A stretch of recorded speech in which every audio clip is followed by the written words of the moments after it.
Welcome, my amazing viewers. Thank you so much for joining me on my program once again. I appreciate you wherever you are joining from. If you have not subscribed to my channel, please kindly subscribe to my channel. Click the notification bell so that you'll be notified each time I upload a video. You will be among the first to receive it. Thank you so much, and remember. All right, Professor is back with us. Former Executive Secretary, National Health Insurance Scheme, Professor Usman Yusuf. Thank you so much for joining us. Okay, so ahead of 2023... Thank you for having me. Oh, great. So ahead of 2023 general election, the campaigns will begin on the 28th of September. What sort of messages are you expecting from the candidates in dealing with Nigeria's problem at the moment? Right, so all the candidates, we're expecting them to tell us how they can get this country out of the ditch it is in. APC has promised us what it hasn't delivered for 8 years. It promised us security, it promised us good economy, and it promised us fighting corruption. And it hasn't delivered on any of the three. So it's been 8 years, and we are tired and exhausted. So all the candidates need to come to us and tell us how they will get this country out of the ditch it is in. And we are waiting for them. All right, Prof, the political parties have of course presented their candidates, the APC, the PDP, of course the Labour Party is there, several other political parties are contesting the 2023 presidential elections. Do you think the political parties, have done a great job looking at the quality of the kind of candidates they have presented for election? Right. Well, there is a saying that the general goes to war with the troops he has. We have the candidates now we have presented after going through legitimate primaries in all their parties. So these are the candidates we have, and these are the candidates that will be on the ballot in 2023. And it's amongst those that we will filter and choose the one that we think will get us out of the mess we are in. So this is where we are. We have passed the stage where we will be saying, oh, how did we get here? Why did we not get this candidate? Well, ladies and gentlemen, these are the candidates we have. And it's amongst them that we are going to choose in 2023. All right, Prof. I do know that you have followed some of these candidates for the political parties, particularly those who seem to be at the front line, at the three major political parties, even though there are several other political parties. But could you help us assess these candidates and what you think about them, the ones you can actually talk about, and they are right? So good, and this is my opinion, and I'm entitled to that in a democracy. I have looked at the four main parties that have a fighting chance of making any impact. We look at APC with Bola Ahmed Tinubu. We looked at PDP with Waziri Adama Atiku Abubakar. We looked at NNPP with Engineer Abi Musa Konkoso, and Labour Party with His Excellency Governor Peter Obi.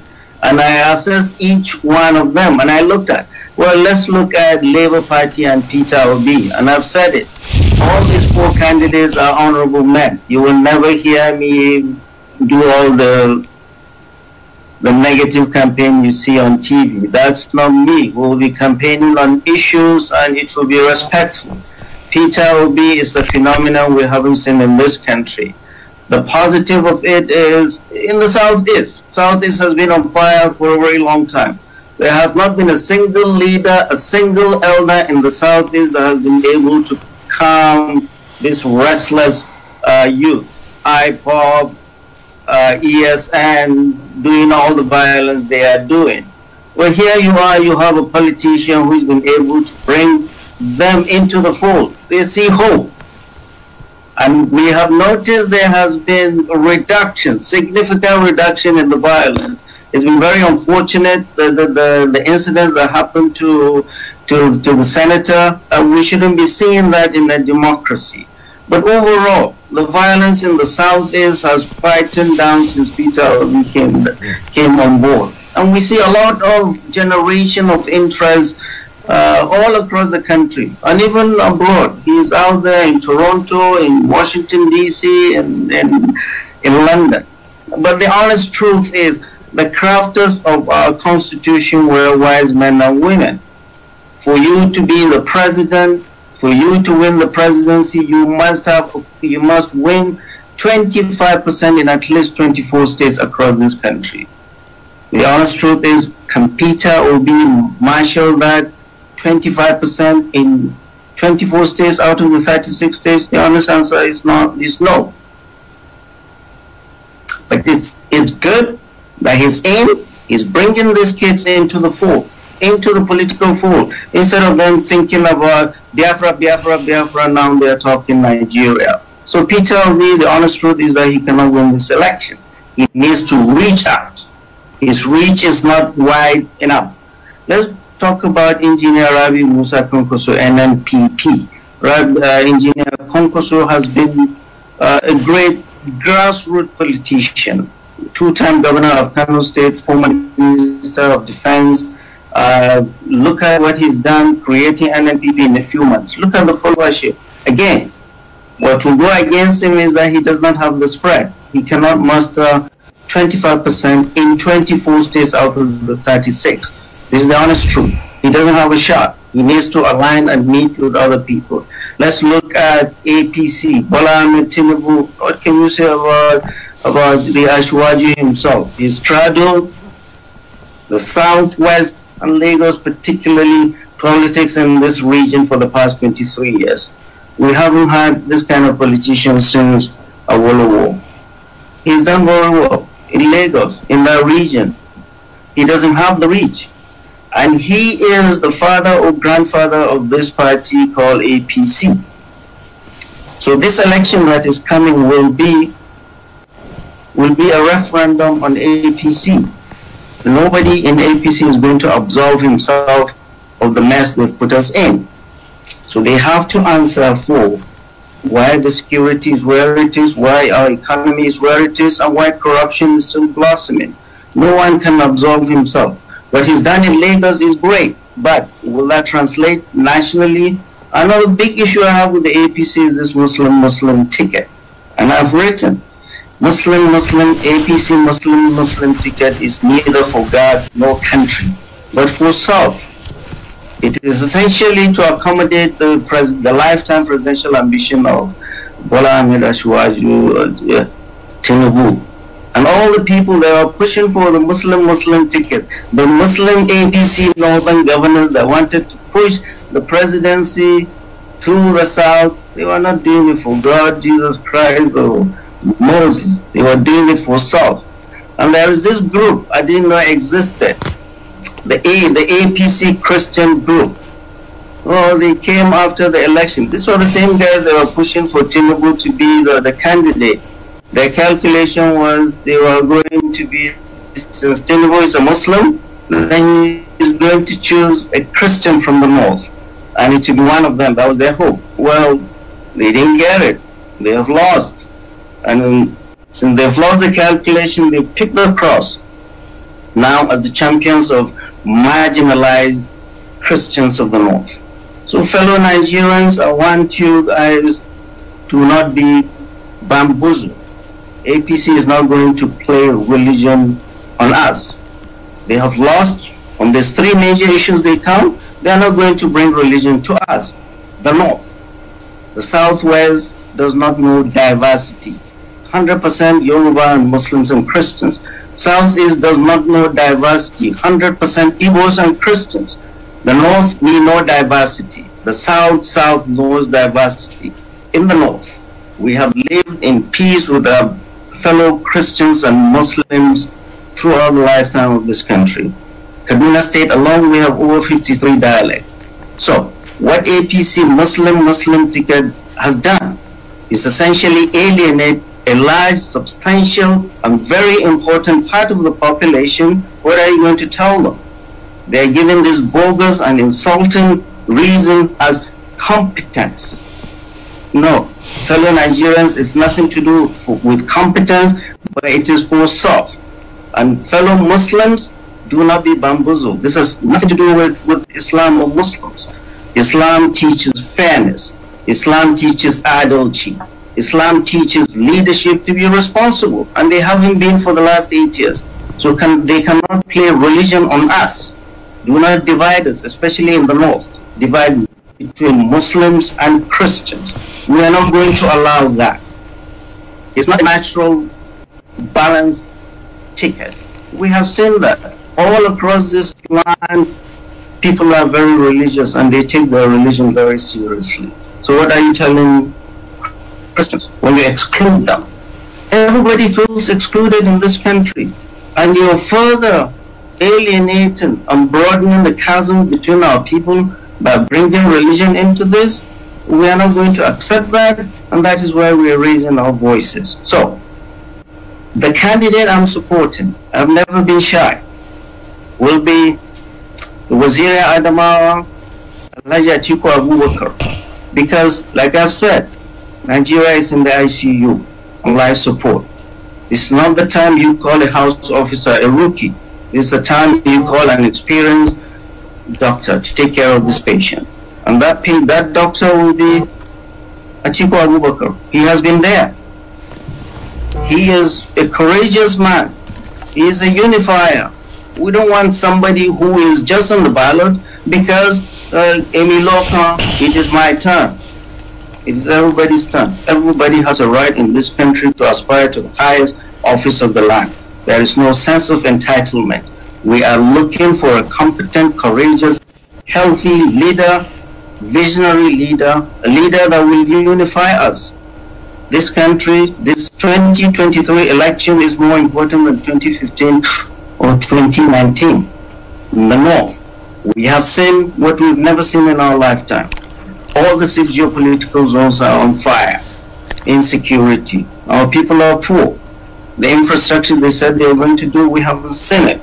So, whatever they promise, our leaders here, traditional rulers and clerics have been praying and telling us to be calm, and we have been.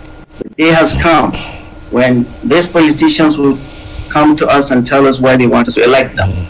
But the candidate I will support and I'll campaign for vigorously from the edges of the Sahara where I come to the creeks of the Niger will be Alhaji Atiku Abubakar, because I think he will be the candidate to get Nigeria out of the ICU.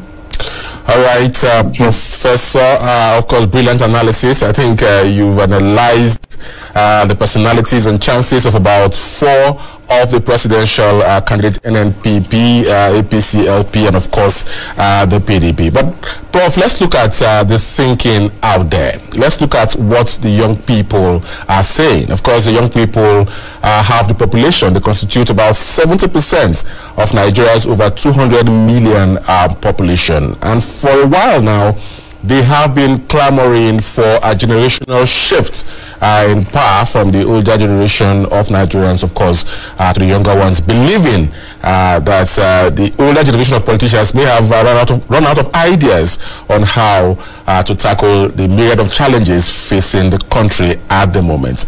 How is this clamor going to play out and shape next year's elections? Right, and I tell young people wherever I go, I'm from Katsina, I go to Katsina, young people come to me and say and ask me, why should we even register to vote this time? And I ask them why.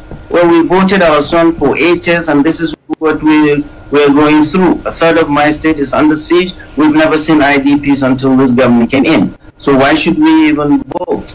And I tell them, all this struggle we're doing, I am a physician and I'm into this for our children and grandchildren, because we have seen a better Nigeria than they will ever see. The leaders of our time were selfless. They invested in us. They did not invest on flyovers and roads. They invested in us. They were selfless. They invested in us. We went to school with their children. We went to public hospitals. They did not send their children to school abroad while our universities here are shut for close to a year. We have seen a better Nigeria than they will ever see. And we are in this because we want a better Nigeria. And the only way for them to see generational change or a better Nigeria is for them to get involved. And I tell them, nations all across the world are built by the youth, not the aged, because they have the number. And their PVC, I tell them, is more important than AK-47 or AK-49. They can make a change. All over the world, it is the youth that change government. Not the aged. They are the ones that mobilize their energy, they mobilize, they line up, not the aged. The aged don't even go out to vote. We have seen a better Nigeria. It is the youth that we are talking for and giving hope to, and that's why we are involved. They shouldn't give up. Them giving up will be the worst mistake they can ever make. We'll all go and leave them to this country, Nigeria. If they don't get involved in rebuilding this country, nobody else will. And forget about the presidency or the governor. It is you that makes the president. It is you that brings the governor. They haven't done well, kick them out. You have a PVC. So, my plea to our youth is hold on to your PVC. Vote the right person you think will change things for you. Our children now, schools are closed. In the north, education has never been more in peril than it is now. Schools are closed. Schools are threatened by bandits. Primary and secondary schools are literally killed by our governors that do not care. If you do not have a foundation, how can you build a house? And we see that. The Minister of Education himself said that. The governors, particularly the governors of the north, are killing basic primary and secondary education. Well, the children finish school, they don't have jobs. You have to be the son of who is who to get the job. Come on, fellow, by the time we finished our university, we had a house, we had a car, we had a job. And here we are in Nigeria, the same thing we enjoyed, my generation is trying to kill. So, it is not right. This government has not done for 8 years. For 8 years, what we've asked them to do, to secure this nation and protect our people. They said they're going to control corruption. We haven't seen that. They said they're going to improve the economy. Our people have never been poorer than they are now. You go to Katsina, many villages, and it's the same story all over. You pull out 1,000 naira and ask for a change, nobody can give you a change. Because this is where we are. This is where we are. So, Nigeria, for the youth, they have to not give up, not relent, because relenting is an option they can never afford. This is my message to the youth. All right. My message to the youth. All right, Prof. Yeah, your message to the youths. Yeah, you're asking them to get involved, to use their PVCs and voting people who they think can change the country. But you've analyzed and assessed the candidate themselves. Well, let's look at the political platforms on which they are running. Now, these youths that you are inviting, to take charge, of those who will get into power. Some of them are saying we have tried the PDP, we have tried the APC, and both of them seem to have failed us because the APC wouldn't have happened if PDP was okay for them at the time it was in power. So what do you say to them now in casting their vote? Should they vote along party lines or should they, look at the candidates, not the parties they are standing on? First of all, it is the party is the platform, is the vehicle. But who is the driver? Is the candidate. A single person can make a lot of difference. We've seen that in nations that have gone through trials and tribulations. In every community, people know the person who is good, people know the person who is not so good. They should look and choose whoever is best for them in every community. But don't come to us. The biggest problem, APC, many of these elected representatives came on the back of the president, especially in the north. Nobody would have voted them in, nobody knew them, everybody trusted the president, and they all took advantage. And see where they got it. My advice is people look at the competence of a person. Let them hear what they have to tell us. But APC has the biggest problem because they cannot shake their responsibility they took us to. It took us 8 years. We are not going to allow them to say, oh, we finished our 8 years, sorry, it is not us, we'll hand you over to the next person to take over. They're not even asking us for forgiveness. When I said APC should be going around the country apologizing to us. They have failed us. They have failed us. We've been very patient. Nigerians are very patient and prayerful. They have failed us. What audacity, what message are they coming to tell us after giving them 8 years? So, we have to change this whole crop of leadership we have now. In 8 years, they haven't done us well. We have to do it a different way. They have not done what they promised they would. And I was asking, what audacity would they have to come and tell us to elect them again?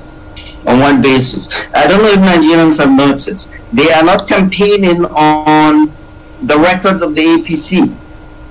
They are campaigning on Bola Ahmed Tinubu's record of in Lagos. Lagos is not Nigeria. Lagos is just a microcosm of what Nigeria is. Own up to the failures of APC.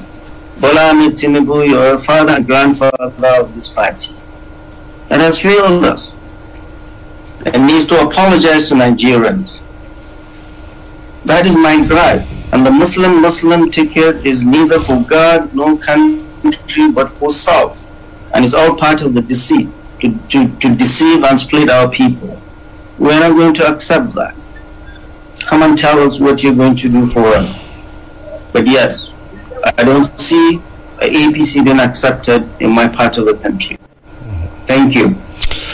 All right, Prof, there are a lot of people who believe that no matter how proficient, effective, competent a Nigerian leader is, he may not be able to achieve much until we revisit, the foundations as a country, do some reviews to reflect contemporary challenges. There has been suggestions and advocacies for a new constitution, restructuring of the country, as well as the practice of federalism.